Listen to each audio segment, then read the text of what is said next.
10절로 12절 말씀 같이 읽습니다. 시작. 모든 은혜의 하나님 곧 그리스도 안에서 너희를 부르사 자기의 영원한 영광에 들어가게 하시니가 잠깐 고난을 당한 너희를 친히 온전하게 하시며 굳건하게 하시며 강하게 하시며 털을 견고하게 하시리라. 권능이 세세무음으로 그에게 있을지어다. 아멘. 내가 신실한 형제로 아는 실로아 너에게 말미암아 너에게 간단히 써서 권하고 이것이 하나님의 참된 은혜임을 증언하노니 너희는 이 은혜 위에 굳게 서라. 아멘. 너희는 이 은혜 위에 굳게 서라 라는 말씀의 제목입니다. 마지막 구절입니다. 건축을 할 때 그 콘크리트로 타설을 하게 되어지죠. 그런데 그 콘크리트라는 재료가 굉장히 강합니다. 아주 강해서 한번 잘 이렇게 타설을 하고 말리면 모진 비바람에도 또 어떤 충격에도 강하게 건축을 지켜주고 지탱을 하게 됩니다. 그런데 이 콘크리트 타설할 때 반드시 철근을 넣어야 돼요. 아무리 강한 시멘트라 할지라도 거기에 철근이 들어가지 않으면 이게 부러지고 깨집니다. 예, 그래서 철근은 보이지 않지만 뼈대 같은 것이죠. 그래서 혹시 부실공사 뉴스에서 보실 때 보면 이 철근이 많이 빠진, 그래서 시멘트는 잘 부어줬는데 철근이 많이 빠지면 그거 참 문제가 되기도 합니다. 이 철근은 저는 성경 말씀 읽을 때마다 이 철근 같은 것이 뭐냐면 이게 구조인 것 같아요.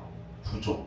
성경을 전체적으로 볼 때 구조를 똑바로 보지 못하면 겉으로 볼 때는 시멘트밖에 안 보이지만 그 속에는 곳곳 중요한 곳마다 철근이 이렇게 심지처럼 박혀 있는 것처럼 그 철근을 보지 못하면 안 된다는 거죠. 오늘 12절 말씀이 화면에 딱 나와 있는데요. 10절 말씀을 좀 열어주시면요. 10절 말씀 보시면 반복되는 구조가 나와요. 반복되는 구조 말씀이 뭐냐면 하시고 하시고 하시며 하시리라. 하신다. 이 말씀이 무려 4번이나 반복되어져요. 그러면 성경의 구조를 잘 읽으면 이 구조가 우리에게 뭘 강조하고 있는지를 금방 알 수가 있다는 것입니다. 말씀을 다시 한번 보면 주어가 모든 은혜의 하나님이 하시며 하시고 하시리라 이렇게 말씀하고 있다는 것입니다. 하나님이 그렇게 하시겠다는 거예요. 그런데 하나님이 하신다는 말씀을 제일 첫 번째 말씀을 보시면 너희를 친히 온전하게 하시고 하나님이 다 하시는 것처럼 보이잖아요. 그런데 제가 주보에 분주의 말씀 보시면 구약 말씀 하나, 신약 말씀 하나 적어놨어요. 첫 번째 말씀은 창세기 말씀이 있죠. 창세기 말씀 17장 1절 보시면 아브라함이 99세 때에 여호와께서 아브라함에게 나타나서 이르시되 나는 전능한 하나님이라 너는 내 앞에 행하여 완전하라. 온전하라 완전하라 같은 말이에요. 영어로 말하면 perfect예요. 같은 말이거든요. 그런데 하나님이 하신다 베드로전서 이렇게 얘기하셨는데 창세기 17장 1절은 너는 온전하라. 우리가 온전하라 라고 말씀하십니다. 하시며 라는 말은 하나님이 주어이고 온전하라 라는 말씀은 우리가 주어잖아요. 똑같은 말씀을 마태복음 말씀 보시면 시작 말씀 이건 예수님의 말씀이신데요. 마태복음 5장 48절 그러므로 하늘에 계신 너희 아버지의 온전하신 같이 너희도 온전하라. 이 단어도 퍼펙트예요. 우리에게 뭐라고 하시냐면 베드로전서 5장 말씀은 하나님이 우리를 온전하게 하신다. 주어가 하나님인데 창세기도 마태복음도 온전하라라는 말씀의 주어는 우리를 향해서 너희가 온전하라. 퍼펙트해라. 이렇게 말씀하시고 있다는 것입니다. 그러니까 하나의 구조를 살펴본다면 이거 하나님이 하시는 거야? 아니면 내가 하는 거야? 여러분 온전하라는 말씀은 내가 하는 거잖아요. 내가 노력하는 거잖아요. 온전해야지. 거룩해야지. 힘을 다해서 말씀을 잘 지켜야지. 온전한 건 내가 하는 거거든요. 하시며 라는 말은 하나님이 그렇게 우리를 만들어 주시겠다는 뜻 아니겠습니까? 하나님이 하시는 거잖아요. 근데 이것이 마치 콘크리트 속에는 철근이 있고 겉에는 시멘트가 발라진 것처럼 하나님께서 그 속에 중요한 심재 역할을 하시면서 우리가 시멘트 역할 감당할 때 콘크리트가 되는 것처럼 요한복음 15장 말씀을 보면 포도나무에 열매가 맺혀지잖아요. 포도 열매, 포도가 맺혀져요. 근데 포도가 포도나무로 인해 맺혀지는 건데 사실상 우리 눈에는 어디에 맺혀진 걸 보냐면 가지에 맺혀져요. 가지가 우리거든요. 포도나무 비유에 나와요. 가지가 우리인데 가지에 열매가 맺혀지는 거예요. 하지만 가지가 맺는 겁니까? 나무가 맺는 겁니까? 나무가 맺는 거잖아요. 맺혀지는 겉모습은 가지에 매달려 포도나무 가지에 매달려 있지만 실질적으로 가지가 맺는 게 아니에요. 포도나무가 맺는 거잖아요. 이 역할과 이 논리와 구조와 똑같다는 것입니다. 그러니까 하나님이 하시는 것이 보이지 않는 철근 역할을 하시는 거예요. 가장 중요한 기본 역할을 하시는 거죠. 그 위에 우리가 시멘트처럼 부어지는 거예요. 그래서 우리가 온전하게 하는 일을 우리가 감당하는 거예요. 하지만 결국은 포도나무 가지에 포도가 열렸다고 해서 가지가 맺었다고 하지 않잖아요. 포도나무가 맺은 것처럼 그 일은 누가 하시는 것입니까? 하나님이 하시는 거예요. 하나님이. 이 구조를 정확하게 아셔야 이해가 될 수 있는 게 오늘 베드로전서 5장 10절 이 말씀이세요. 이 말씀은 어렵지만 너무나 간단하고 또 소중한 말씀이기도 합니다. 왜 그러냐면 그 하나님 앞에 뭐라고 붙이냐면 모든 은혜의 하나님 이렇게 시작하거든요. 모든 은혜의 하나님. 모든 은혜라고 하면 은혜가 종류가 많은가 보다. 은혜가 여러 가지 종류가 있나 봐요. 상중하가 있나 봐요. 그거 아닙니다. 모든 은혜의 하나님은 우리 여기 어른 세대를 금방 알아들 거예요. 결론은 뭐죠? 버킹검입니다. 예전에 80년대 광고물이었는데 양품점, 양복을 만드는 양복점이죠. 결론은 버킹검이죠. 그 말의 의미는 다 돌아다녀 봐도 결국은 버킹검 양복점의 물건이 최고다. 당신이 이거 선택할 거다. 이 뜻 아닙니까? 모든 은혜의 하나님이란 말은 뭐냐면 결론은 은혜라는 겁니다. 성경이 그렇게 많은 권수가 있고 많은 장절이 있지만 결론은 뭐다? 은혜다. 이렇게 말씀하신 거예요. 그래서 모든 은혜의 하나님이라고 설명하는 거예요. 민수기서 말씀 보면 우리가 축도할 때 이 말씀을 많이 인용하시는데 결국 하나님께서 우리에게 은혜 주시기를 원하신다. 요한계시록 22장 마지막 절이요. 아멘 주 예수여 어서 오시옵소서가 마지막 절이 아니에요. 마지막 절은 여러분 주보에 나와있죠? 요한계시록 22장 21절. 이게 성경의 가장 마지막 절이에요. 그쵸? 끝절이죠. 그러니까 껍데기로 말하면 마지막 껍데기인 거예요. 가장 두꺼운. 자, 그 부분 알려드릴게요. 요한계시록 20장 21절 시작. 주 예수의 은혜가 모든 자들에게 있을지어다. 아멘. 마지막 성경의 마지막 구절이 주 예수의 은혜가 모든 자들에게 있을지어다. 어쩌보면 성경을 탁 닫는 마지막 구절인데 이 닫는 마지막 구절의 핵심 어절이 은혜다. 성경은 은혜다. 이렇게 말하고 있다는 거예요. 이 은혜를 우리가 어디서 할 수 있습니까? 예수님의 십자가에서 우리가 가장 잘할 수 있는 것이죠. 그러니 성경 전부는 한 구절로 말하고 한 단어로 굳이 말할 수 있다면 은혜이다. 이렇게 말할 수 있는 것입니다. 모든 은혜의 하나님이 우리를 강하게 하시고 견고하게 하시고 우리를 굳건하게 하시고 털을 견고하게 하시리라. 이렇게 말씀하고 있어요. 그 하나님이 하신다는 것입니다. 그런데 이 네 가지 종류의 말이 다른 말이 아니라 비슷비슷한 말이에요. 하나님이 우리를 강하게 하시는 예를 제가 좀 전에 그 구조로 하나 설명을 드려볼게요. 혹시 그리스 신화 우리 어릴 적에 동화책 우리 아이들한테 읽어줄 때 이런 얘기 들어보셨을 거예요. 트로이 전쟁이라고 아시죠? 트로이 전쟁이 마쳐지고 이제 그리스에서 갔던 이제 군인들이 다 본국으로 귀환하게 되어집니다. 그때 아주 유명한 사람이 있죠. 아킬레스는 거기서 죽고 오디세이라는 장군이 돌아오게 됩니다. 그런데 오디세이가 탄 배가 본대에서 잠깐 이렇게 혼자 떨어지게 되어집니다. 근데 오는 길에 어디를 오게 되냐면 지중해를 이렇게 거쳐서 오는데 지중해 거쳐서 올 때 아주 유명한 어디를 거치게 됩니다. 거기 어디냐면 사이렌이라는 것이 살고 있는 곳이에요. 사이렌. 요즘 사이렌 하면 뭐죠? 위험 신호를 알리는 큰 소리의 스피커잖아요. 사이렌이 울린다. 근데 이 그리스 신화에서 사이렌은 그 유혹의 새, 유혹의 마녀 이렇게 불려집니다. 이 사이렌이 노래를 부르는데 지나가는 뱃사람들이 그 노래에 심취하면 이거 유혹에 빠져서 그 사이렌의 노래소리 가까이 가다 보면 배가 전부 다 바위의 암초에 부딪혀서 좌초하게 되어지는 그 사이렌이었어요. 근데 오디세이가 그 사이렌이 있는 지역을 통과할 수밖에 없게 됩니다. 근데 평소에 사이렌을 알고 있었던 오디세이가 부하들, 배를 몰고 있는 부하들에게, 적고 있는 부하들에게 전부 다 귀에다 밀랍을 시켜요. 아예 안 들리게 명령을 해서 밀랍을 다 시킵니다. 그런데 본인은 호기심이 생겼어요. 아니 어떤 노래소리길래 지나가던 뱃사람들이 그 사이렌의 노래소리만 들으면 다 거기에 현혹되고 미혹돼서 죽을까, 이런 생각이 들어져서 부하들에게 또 명령을 합니다. 나를 우리 배에서 가장 큰 돛에다가 제일 큰 기둥에다 꽁꽁 묶어라.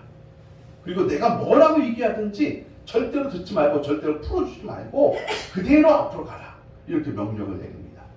그래서 오디세이는 귀를 밀랍하지 않고 자기는 돛에 묶인 채로 그 지역을 통과하게 됩니다. 아니나 다를까 사이렌이 노래를 부르기 시작합니다. 노래를 불러요. 근데 그 노래를 듣다 보니까 오디세이가 완전히 거기에 현혹이 되어버렸어요. 그래서 이것 좀 풀어라, 이것 좀 풀어라. 내가 저 여자한테 가야 되겠다. 나는 저 여자가 너무 부르는 노래가 너무 좋다. 그런데 귀에다 밀랍을 전부 다 군인들이 부하들이 해놨으니까 들을 리가 없겠죠. 그래서 거기를 무사하게 통과하게 되는 이야기입니다. 여러분, 우리가 어떻게 유혹을 이길 수 있냐고요? 노력해야죠. 노력해야죠.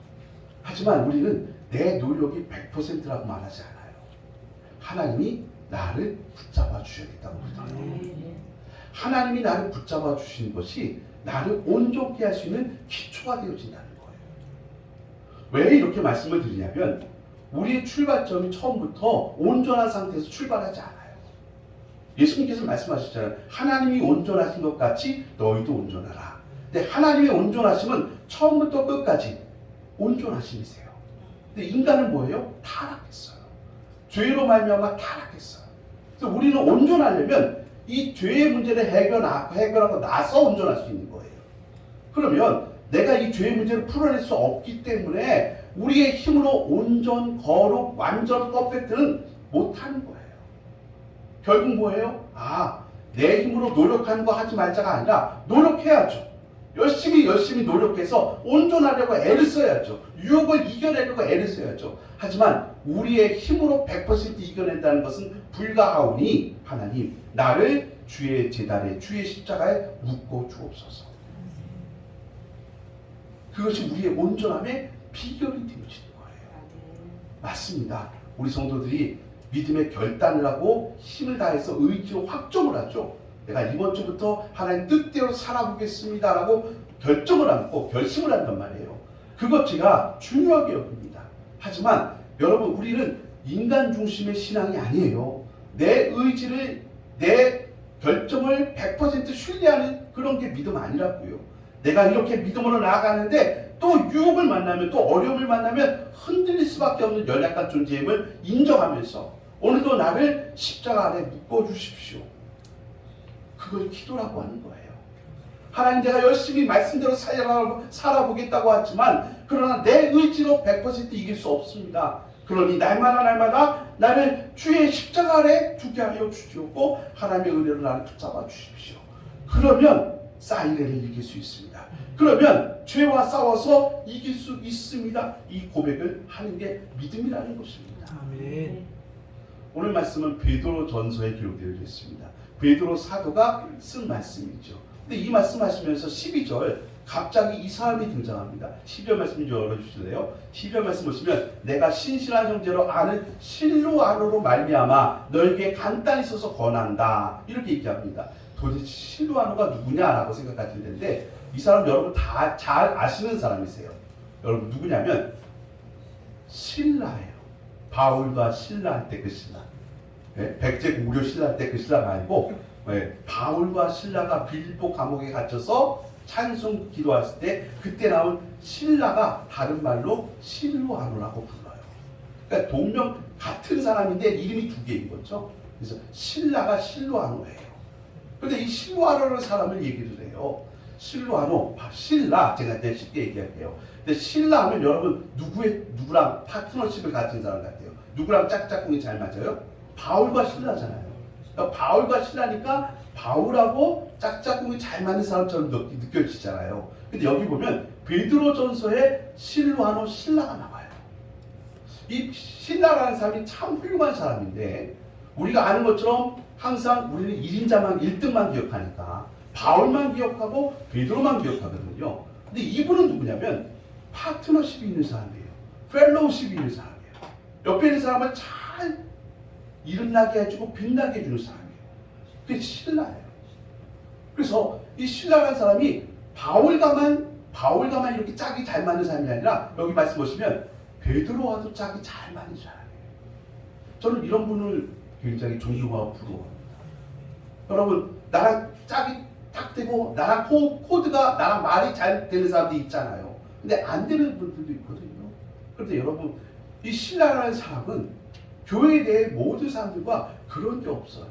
여기가 더 잘 통하고 저기가 더 소중하게 여기고 잘 이렇게 섞어주고 하나가 되게 하는 사람. 그게 바로 신라였어요.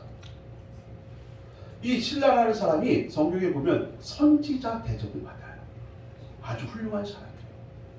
여러분 바울하면 여러분 뭐가 떠오르세요? 많은 능력 가운데 또 이 사람은 로마 시민권자였죠. 바울. 신라도 로마 시민권자였어요. 굉장한 사람이에요. 그럼에도 불구하고 본인은 1인자보다는 항상 누군가를 빛나게 해준 사람이었어요. 베드로와 신라 하면 누가 더 유명합니까? 베드로가 유명하고요. 바울과 신라 하면 누가 더 유명합니까? 바울이 더 유명해요.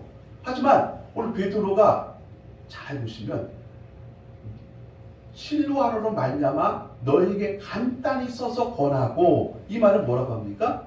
대필이라고 합니다. 지금 베드로전서를 누가 썼어요? 예, 쓰는 건 베드로전서니까 베드로가 쓴 거죠. 하지만 글자는 누가 쓴 거예요? 글씨는 신라가 쓴 거예요. 왜 신라가 썼을까요? 그 당시 헬라어, 헬라어라고 하죠. 근데 베드로는요 자기 모국어밖에 몰라요. 그러니까 히브리어밖에 몰라요. 우리랑 똑같죠. 여러분 영어 잘하세요? 제가 막 읽어드릴게요. 영어로 편지 한번 써보실래요? 그러면 우리 대부분 다 핸드폰 낄 거예요. 번역 어플 써주세요. 근데 베드로도 마찬가지예요. 출신이 뭐예요? 어부 출신이잖아요. 그러니까 외국어를 몰라요. 근데 그 당시에 지금 외국에 있는 로마에 있는 많은 사람들이, 소아시아에 있는 사람들이 편지를 쓰는 건데 그 당시 통용하는 글자가 헬라어거든요. 라틴어 헬라어거든요. 몰라요. 그래서 신라가 대필해 준 거예요. 베드로 전후서를 신라가 써준 거예요. 여러분, 그러니 말씀을 이렇게 쓸 정도라면 이거 통역이라고 하고 대필이라고 하는데 그 정도 되려면요 보통 친분이 있지 않고는, 왜? 그 사람 말 한마디 한마디가 그대로 쓰면 되는 건 기계적 번역이라고 해요. 하지만 성경은 하나님의 감동으로 된 거라고 했잖아요. 그리고 그 사람에 대해서 충분히 이해하고 그분의 모든 말에 대해서 단어를 기계적으로 옮기는 게 통역이 아니고 대필이 아니라 그분의 사상과 그분의 기본적인 내용을 정확하게 알고 있어서 그 말의 의미를 알아야 똑바로 쓸 수가 있는 거예요. 왜냐면 베드로는 지금 모국어로 얘기하고 있잖아요. 히브리어로 얘기하고 아람어로 얘기하고 있다면 이걸 헬라어로 라틴어로 번역하는 일인데, 그 번역은 상대방이 말하는 내용을 정확하게 알기도 해야 되지만 그분이 말하고자 하는 어떤 기본적인 내용, 철학, 신학, 이걸 똑바로 알지 못하면 못하는 거거든요. 그러니 이 실로아노가 얼마나 대단한 사람인지 알 수가 있어요. 왜 제가 이 이야기를 하느냐? 실로아노를 여기서 말씀하면서 뭐라고 얘기하면요, 너희는 이 은혜 위에 굳게 서라고 얘기하면서 실로아노를 예를 들어요. 자, 그러면 바울과 실라 얘기를 해봅시다. 빌보라는 도시에서 무슨 일이 생겼냐면, 바울과 실라가 전도를 할 때 빌보에 귀신 들린 아이, 이 귀신 들린 여자아이가 점치는 일을 했었어요. 그래서 신동방통에 귀신이 들렸기 때문에 점을 잘 쳤어요. 그래서 이 일로 인해서 누가 돈을 벌었냐면 그 아이가 돈을 번 게 아니라 그 아이의 주인들이 돈을 벌었어요. 근데 이 아이를 바울과 실라가 기도하면서 귀신을 쫓아내고 병에서 고침받게 했어요. 그랬더니 뭐가 떨어졌어요? 신통력이 떨어졌죠. 귀신이 말하게 하는 거니까 그 귀신이 쫓아냈으니까 이 여종의 주인들이 그래서 이 사람 바울과 실라를 고소합니다. 그리고 빌립보 관원들이 밤새도록 고문을 합니다. 그리고 감옥에 가져와요. 그때 바울과 실라가 옥중에서 기도하고 찬양하죠. 근데 한밤중에 놀라운 일이 벌어집니다. 지진처럼 옥토가 흔들리더니 옥문이 열리고 손발에 있던 착고가 풀려졌습니다. 바로 성경에 있는 내용을 그대로 지금 얘기하는 거예요. 사도행전 16장에 나옵니다. 이 착고가 풀려지고 옥문이 열렸습니다. 100이면 100 다들 도망갔다고 생각하는 그 상황 속에서 간수가 아침에 보니까 옥문이 열려졌어요. 여러분, 죄수가 도망가면 누가 책임져야 됩니까? 간수가 책임져야 돼요. 사형입니다. 그래서 칼을 목에다 대고 자결하려고 합니다. 그때 놀라운 일이 벌어지죠. 바울과 실라가 바울이 외칩니다. 자결하지 말아라. 우리는 여기 그대로 있으니까 죽지 말아라. 그래서 그때 이 사람이 구원받고 주 예수를 믿으라 그래야만 너와 네 집이 구원을 얻으리라. 이 말씀의 주인공이 되어집니다. 여기서 저는 곰곰이 생각했습니다. 만약에 제가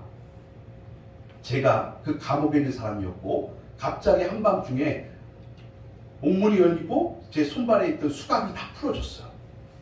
그러면 저는 뭐라고 생각했을까요? 저는 이렇게 생각했습니다. 하나님의 뜻이다. 하나님의 기적이다. 도망가라는 사인이다. 저는 둘도 생각하지 않고 도망갔을 겁니다. 근데 바울은 놀랍게도 도망가지 않아요.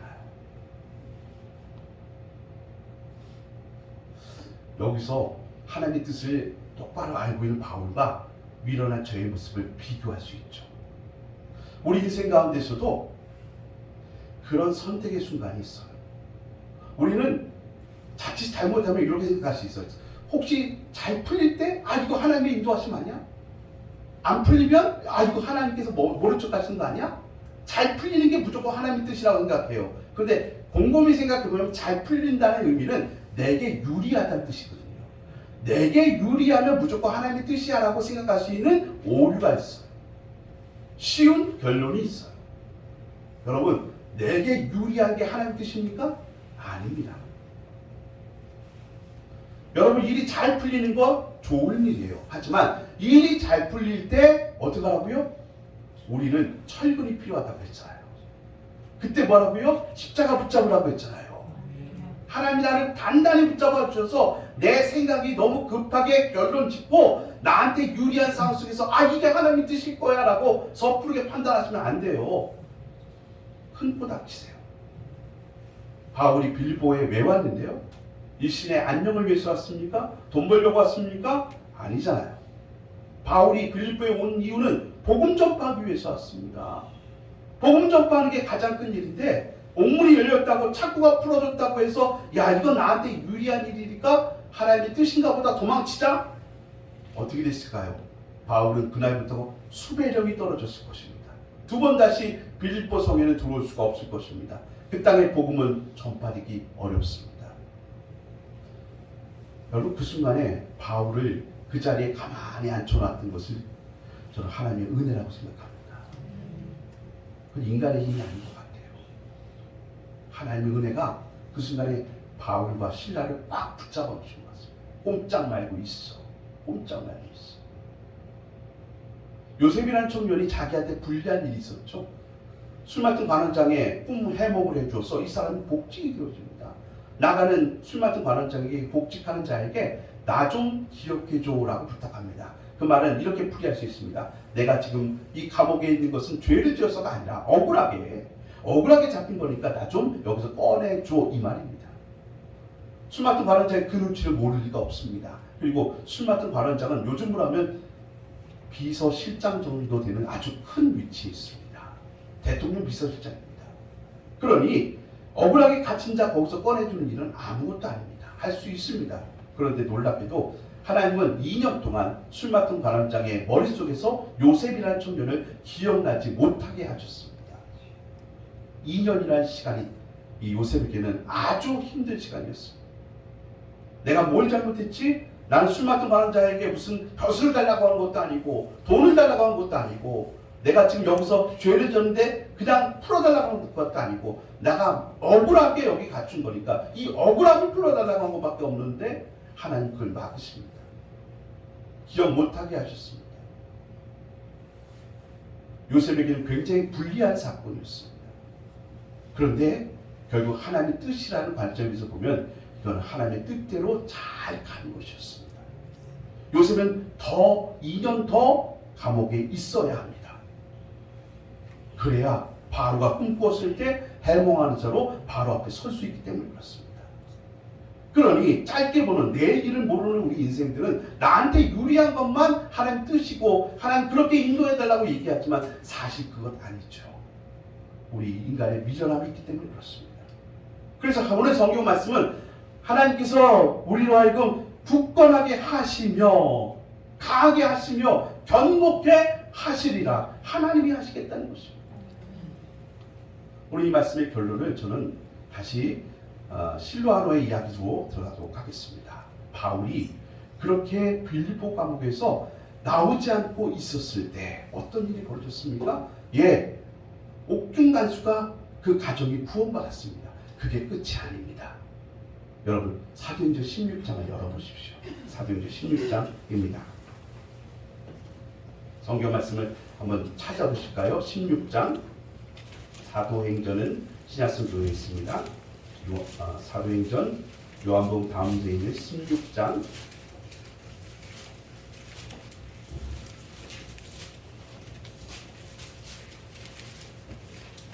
사도행전 16장입니다.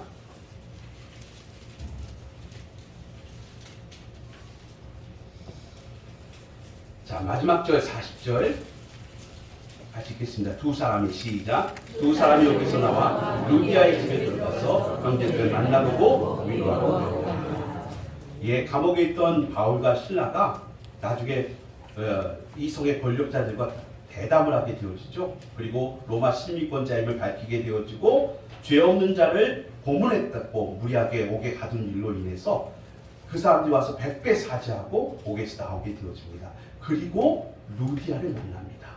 루디아를 만나요. 왜 루디아를 만나느냐? 오늘 말씀 가운데 바로 윗구절을 볼까요? 사도행전 16장 14절 조금 위에 있는 내용이죠. 오늘 제가 설명드린 내용 바로 위에 있습니다. 바로 사도행전 16장 14절 두아디라 시에 있는 자색 옥담 장소로서 하나님을 섬기는 루디아라 한 여자가 말을 듣고 있을 때 주께서 그 마음을 여셔서 바울의 말을 따르게 하신지라. 루디아가 못돼 구원받았네요. 그렇죠? 그와 그 집이 다 세례를 받고 우리에게 청하이르되 만일 나를 주 믿는 자로 알거든 내 집에 머물러 유하라 하고 강건하여 머물게 하느니라. 자, 그러면 지금 이 이야기는 빌립보라는 곳에서 이루어진 이야기죠. 근데 이 사람의 원래 고향은 어디예요? 루디아의 고향은 두아디라라고 나와 있죠. 그러면 이 사람 지금 사업을 하는데 원래 본점은 두아디라라는 도시에 있어요. 그런데 지금 분점이 어디 있는 거예요? 빌립보에 있는 거예요. 그렇죠? 이 사람은 자주 장사, 옷감 장사라고 했는데 여러분 그냥 옷감 장사라고 하면 가게 점포 하나 가는 사람이 아니에요. 이 사람은요, 자주 옷감은요, 그 당시에 왕과 귀족들만 입을 수 없었던 아주 귀하고 고급 옷감이었어요. 그러니까 일반 백성으로 하는 장사꾼이 아니라 아주 하이클래스에 있는 사람들만 상대하는 굉장히 교양 넘치고 사교성 있고 재력 넘치고 권력 있는 여자였어요. 엄청난 여자였어요. 근데 이 사람이 빌립보 자기 분점에 와서 여기서 사업을 관장하고 있었던 터에 빌립보에 왔던 바울과 실라의 말씀을 듣고 여기서 예수님을 믿기로 작정한 거예요. 자, 그렇다면 제가 너무 단정적으로 얘기하지만 죄송합니다. 아주 높은 지위의 사람들과 무역을 하고 장사를 하고 거래한다면 높은 지위의 사람들이 다 예수 믿는 사람들 아니죠. 다 예수님 안 믿는 사람들이니까 어떻게 하면 거래를 활발하게 할 수 있습니까? 어떻게 하면? 정직과 신용만 있으면 됩니까? 아니면 정세를 잘 살펴보면서 모든 것, 세상 돌아가는 그 이치대로 처세술에 능해야 됩니까? 여러분 처세술이 뭔지 아시죠? 처세술에 능해야 합니다. 그렇죠? 예, 처세술에 능해야 됩니다. 예. 근데 이 루디아라는 사람이 예수님을 믿게 됐어요. 그러면 예수 믿는 사람 루디아가 예수를 믿으면서 처세술을 싹 버렸을까요? 아니면 그대로 갖고 있을까요? 그대로 갖고 있습니다. 이제 예수님 믿기로 했으니까. 예수님 믿는다는 것에 대해서 아주 정확하게 모르는 거예요. 이게 세례받았으니까. 그러면 루디아의 입장에서 봅시다. 루디아의 입장에서 바울과 신라가 옥에서 나와서 자기 집에 와서 위로했다고 했잖아요. 그럼 자기 간증하는 거예요. 지난밤에 있었던 이야기 다 나눈 거예요. 그러면 루디아 입장에서, 자주 옥감 장사 입장에서 옥문이 열리고 창구가 풀어졌으면 어떻게 해야 됩니까? 도망가야죠. 처세술에 능한 자라고 한다면 이건 절호의 기회인 거예요. 이런 기회를 놓치면 바보죠. 도망가야죠. 그런데 루디아가 깜짝 놀랐을 것 같아요. 하나님을 믿는다는 것은 너무나 다르구나. 내가 이 세상을 살아가면서 나름대로 성공자예요. 그 귀족들을 상대로 해서 어마어마한 재력을 갖고 인맥을 갖고 권력을 가진 여인이에요. 그런 자가 예수를 믿게 됐어요. 어떻게 하면 예수님을 잘 믿을 수 있을까요? 자기가 갖고 있는 재력과 권력과 인맥을 잘 지키는 것, 그걸 더 활성화하는 것, 어떤 분들은 그걸 복이라고 하더라고요. 그런데 그런 루디아에게 하나님의 은혜가 임하였습니다. 어떤 은혜입니까? 바울이, 신라가 한밤중에 고문 가운데서 찬송 기도하다가 놀랍게도 옥문이 열렸습니다. 창구가 풀어졌습니다. 저는 찬송 기도하다가 나타난 기적이 옥문이 열리고 창구가 풀어진 거라고 생각했는데 아니에요. 더 큰 기적은 뭡니까? 안 도망쳤다는 게 기적이에요. 어떻게 안 도망칠 수가 있습니까? 루디아가 볼 때는 이건 말도 안 되는 이야기입니다. 그런데 결과적으로 보니까 안 도망친 게 생명을 살리는 길이고 복음을 전파하는 길이었어요. 그게 하수가 아니라 최고의 상수였어요. 예수님을 믿는다는 것은 내가 이 세상에서 성공자가 되고 벼락부자가 된 이 처세술과는 너무나 다른 이야기구나. 인간적인 모든 방법론은 나는 최우선으로 살아서 그렇게 나는 곳곳마다 사업을 확장시키고 곳곳마다 대리점을 내고 분점을 내면서 이제는 루디아표 이 자줏빛 옷감 아니면 통용이 안 되는 그런 시대 가운데 나는 떵떵거리고 살고 있는데 예수라는 분을 만나고 나서는 이것은 내가 알고 있는 이 세대와 이 시대와는 전혀 차원 높은 전혀 다른 특별한 세계구나. 이걸 뭐라고 불러요? 은혜라고 불러요. 은혜를 경험하게 된 것입니다. 우리 성도님들이 예배당에 와서 은혜를 만나게 되어집니다. 오늘 은혜를 입었어요. 은혜를 입고 우리는 다시 월요일 우리의 삶의 자리로 갑니다. 그곳에는 루디아 같은 분도 있고요. 빌립보 강원 같은 분들도 있습니다. 우리를 고소고발했던 그 여자아이의 상종 같은 분들도 있죠. 그런 분들이 우리를 향해서 주목하고 바라보고 있습니다. 어떻게 살아가는지. 어떻게 살아갑니까? 여러분, 우리가 열심히 온전하고 완전하고 내가 노력해서 중요합니다. 하지만 우리의 기본 철근은 내 의지와 내 노력과 내 열심이 아니라고요. 우리의 겉모습은, 우리의 시멘트는 그렇게 나타나서 세상이 우리를 콘크리트로 바라볼 때는 겉모습만 보지만 사실 우리의 중심, 심지는 뼈대는 하나님의 열심이고 하나님이 하시는 내용이고 하나님이 붙들어 주시는 온전함이란 말입니다. 그 온전함 속에 우리는 십자가를 붙잡는 것입니다. 그걸 붙잡으면서 오늘도 하나님 나를 지켜주십시오. 도와주십시오.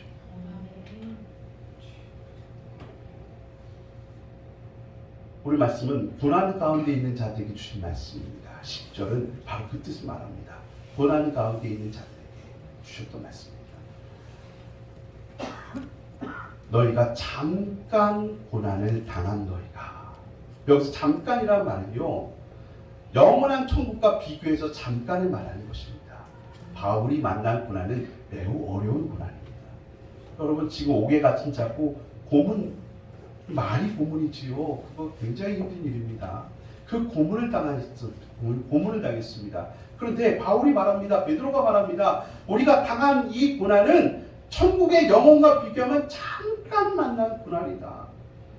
이 고난 가운데 우리가 믿음의 심지를 붙잡고 나아가려면 우리 믿음 위에 굳건히 있어서 믿음으로 화이팅 한번 해보자. 하지만 우리의 화이팅이 전부가 아니라 그때마다 하나님이 도우시는 은혜가 임하셔야 합니다. 그러려면 우리는 날마다 은혜의 결정판인 십자가를 붙잡아야 합니다. 맞습니다. 여러분 날마다 주의 십자가를 붙잡으십시오.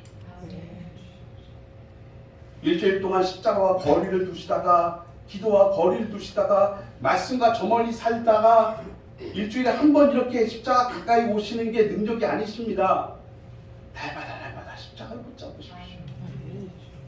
할 수 있으면 예배당에 오셔서 십자가를 붙잡으십시오. 여러분 일상 가운데 늘 기도하십시오. 엎드리십시오.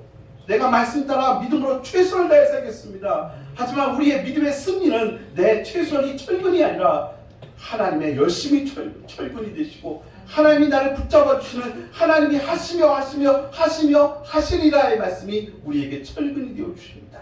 그 말씀 붙잡고 나아가시는 것입니다. 그래서 루디아 같은 분에게 믿음이 약한 분이죠. 이제 갓 세례 받으신 분이니까 믿음이 연약한 자에게 세상 앞에서 하나님의 위로를 전달해 주시는 것입니다. 이게 하나님의 뜻으로 가는 거야. 이게 하나님의 뜻이야. 세상이 알 수도 없고 세상이 맛보여 줄 수 없는 평강이 은혜가 결과가 임할 것입니다. 저도 여러분도 이 말씀 앞에서 곰곰이 생각해 봅시다. 우리가 하나님의 뜻을 구하신다고 하시는데 도대체 뭐가 하나님의 뜻입니까? 내가 유리한 쪽으로 풀려지는 게 하나님의 뜻입니까? 맞아요? 우리의 욕심과 내 정욕은 자꾸 그렇다고 얘기를 하고 싶어요. 그런데 그 순간 바울과 실라를 하나님이 강권적으로 붙잡아 주신 것처럼 그 순간 우리가 함부로 나가지 말고요. 그 순간 나를 꽉 붙잡아 주십시오. 한 번 더 십자가 앞에서 기도하게 하시고 하나님의 은혜를 붙잡게 하여 주옵소서. 이게 하나님의 인도하심이 맞는지 내가 유리한 방향으로 가는 게 그것이 뜻인지 아니면 잠깐 내가 불리할지라도 잠깐 고난에 있을지라도 이 일로 인하여 오히려 하나님의 영광이 더 드러날 것인지 어떻게 하면 알 수 있을까요? 저는 신통방통한 사람이 아니고요. 여러분도 그런 존재가 아닙니다. 우리 하나님은 하나님의 뜻 아래 묵묵히 엎드리게 하십니다. 결국은 하나님의 뜻으로 인도하실 것인데 주어진 오늘날 상황 속에서 마음을 다하고 뜻을 다하여 주님 바라보면서 주어진 하루를 최선을 다해 사시면 됩니다. 저는 나이 많으신 어르신들, 아픈 고통 가운데 있는 분들에게 이렇게 꼭 말씀합니다.